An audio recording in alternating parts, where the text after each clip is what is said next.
අනුරාධපුර දික්සඳ සෙනවියා පිරිවනේ විසු භික්ෂූන් වහන්සේ තමයි රචනා කරලා තියෙන මහා නාම හිමිකම රචනා කරලා තියෙන්නේ. බුදුන් වහන්සේගේ ලංකාගමනයේ ඉඳලා මහසෙන රාජ්‍ය සමය අවසානයේදී තොරතුරු මහා වංශයට ඇතුළත් වෙනවා. කිස්තු පූර්ව 5 වෙනි හෝ 6 වෙනි සියවසේ තමයි ඒක රචනා කරලා තියෙන නිදාගන්න බෑ උත්සවක. හංගාගල්ලේනේ ඉන්නා කුමරියේ විරුපෙම් කුමරාවේ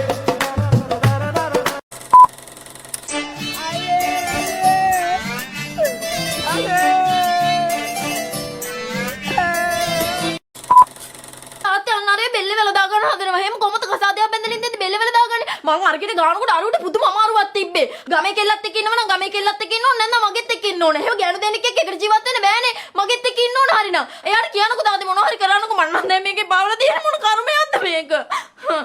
මොකද්ද මං කිව්වේ? ආයෙ කියපන්කෝ. මට පැහැදිලි නෑ.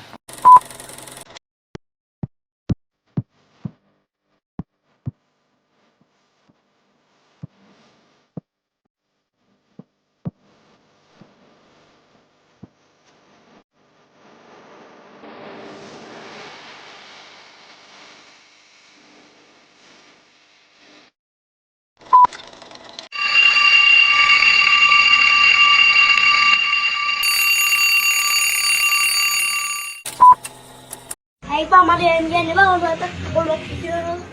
Ini nanti ini bang, bang. ඒකෙන්ද වැඩක් නෑ බං. සමාදානීය පංගිනම් බං.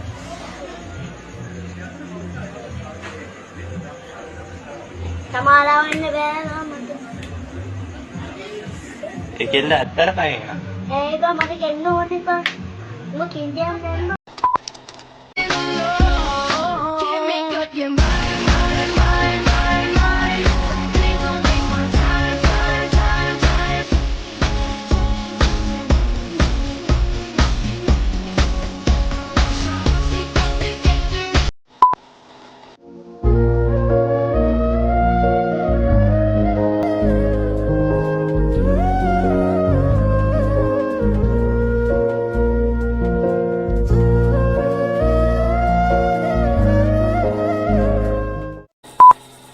ගොවි සමිතියට විතරක් නෙමෙයි මේ ගමේ වෙන වංචා දූෂණ ඒ සියලුම දේවල් මම නැති කරනවා. එහෙ වැඩක් කරනවනේ කරන්නේ නිදාබෙරිය තමයි.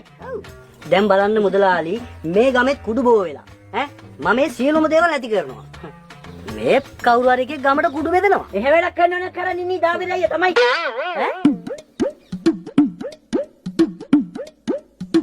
අනික මුදලාලි රෑකට බඩදරු අම්මා කෙනෙක් ලෙඩෙක් ඉස්පිරිතාලෙ ගෙනියන්න වාහනයක් තියනවද කියන්නකෝ.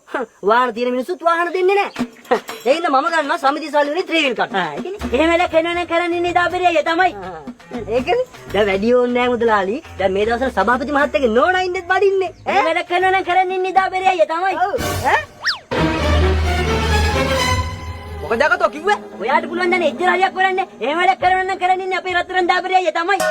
මට බලන්න සභාපති මුගේ බඩු කතාව. මොකද අකතෝ කිව්වේ? ආයෙත්